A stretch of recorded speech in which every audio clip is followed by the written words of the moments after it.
old 261 was one of the last steam engines ever built. 1944 was the year. In 1991, we leased the 261 from the National Railroad Museum in Green Bay, Wisconsin. And it was a small group of guys and women that were railroad enthusiasts and people who were interested in educating people about railroad history. Interest in preserving the history, as well as the functionality of this railroad relic, spans several generations. This is the largest coal-burning steam engine in the world operating, and so now the locomotive itself weighs more than a 747. It's a little under 1 million pounds fully loaded, so you're talking 33 tons of coal, 40,000 gallons of water.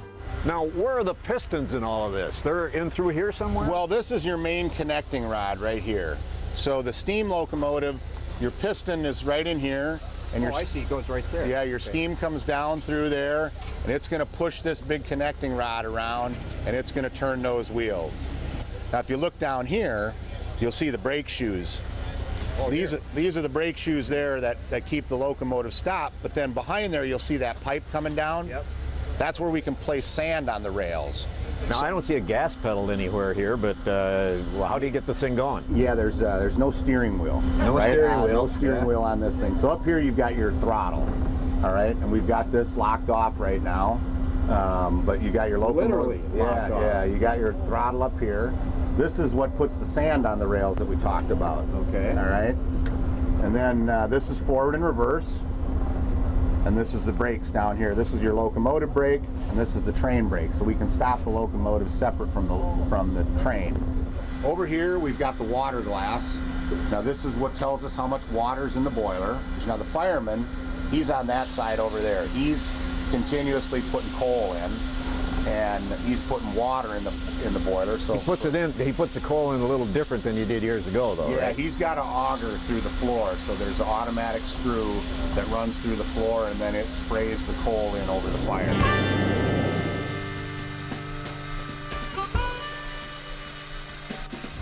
Oh, I can't wait. It's the 261, and here we go.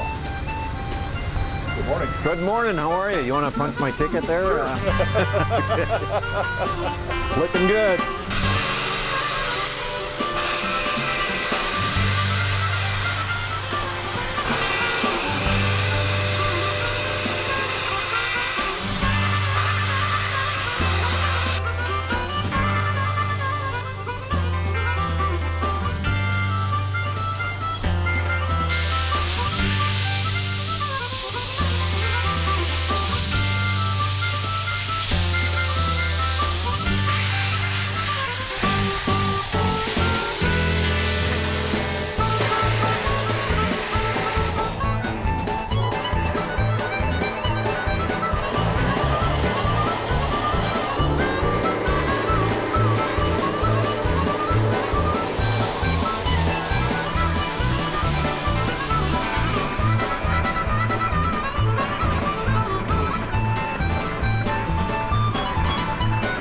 Today's experience provides pleasure for different people with many different reasons.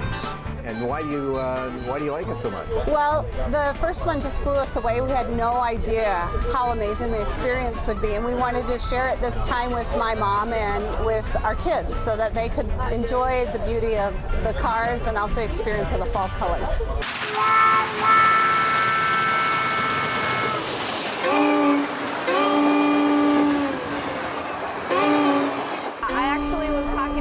Before, and I was like, I prefer traveling like this actually over the airplanes of nowadays, because you're able to roam and just actually see what you're doing and just move around a little bit more. Good morning. Welcome aboard. Thanks, folks.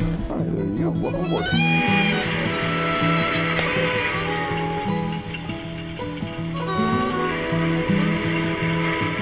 Many have had a love affair with trains their entire lives.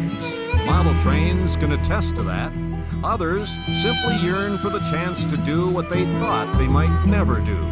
Does it sort of sadden you to see that the railroads are sort of going away a little bit? It does. It's beyond my control, so I just have to accept it, but I enjoy what is still here. The caboose on today's run is a car named Cedar Rapids. With its many windows, the Cedar Rapids is a big hit, because it offers many spectacular vistas. The late pop singer Frank Sinatra was said to have many a party on this fun car. He was probably maybe sitting right where you are, and maybe, well, who knows, maybe Ava Gardner was sitting here, maybe.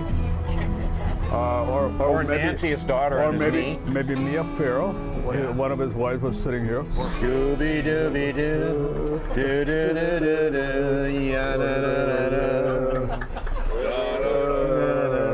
Take a train, let the rhythm of the rails soothe your mind. Take a train, leave your troubles miles and miles behind. There's the B&O and the C&O and the Santa Fe. As long as they keep moving on, any line's okay. Just take a train. Take that train. Well, there's been a renaissance in the country in the last 10, 15 years where a lot of the younger people have started using rail again. It's become convenient. Maybe they used it to go to college. They liked it, and now they're picking my generation that for the most part might have ridden a few commuter trains but never rode a long distance train. They're bringing their parents and their grandparents along, and it's a new experience for them. It's a very refreshing trend. Steam engines with their distinct warning whistle attract onlookers everywhere, picture takers all along the trip.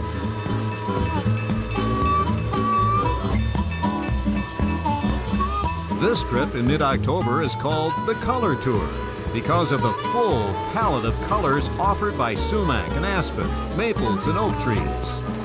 There ain't no need to drown your troubles at the local bar. There's lots of pretty women sitting in the dining car. Just take a train. You may find that someone special on the train. You should take a long train ride sometime just for fun. You feel so much better when the ride is done. Take a train. Get out and see the country. Take a train. Take a train. Let the rhythm of the rails soothe your mind. Take a train. Leave your troubles miles and miles behind. There's a B&O and C&O and a Santa Fe. As long as they keep moving on, any line's okay. Just take a train. Oh, take a train. How's it running? We never count the chickens until they're hatched. The old 261 also needs a lot of maintenance and has a special crew that every 60 or 70 miles has to stop and grease her up. And if there's ever a problem with the train, you have the crew right here. That doesn't happen a lot, does it? Or No, does it? no, and mechanically the thing is very reliable. We very rarely have any problems mechanically with the train, and when we do, most of the people here are talented enough that they can get it back together again if it needs to be.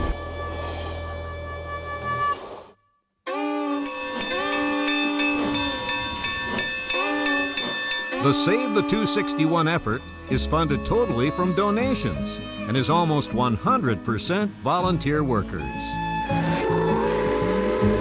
And as the day winds down and the autumn sun fades away, it's time to reflect and dream of someday doing it once again. R.J. Fritz out and about on board the historic 261. Life to the Max, we'll be right back. Life to the Max is brought to you by Lifetouch, photography for a lifetime.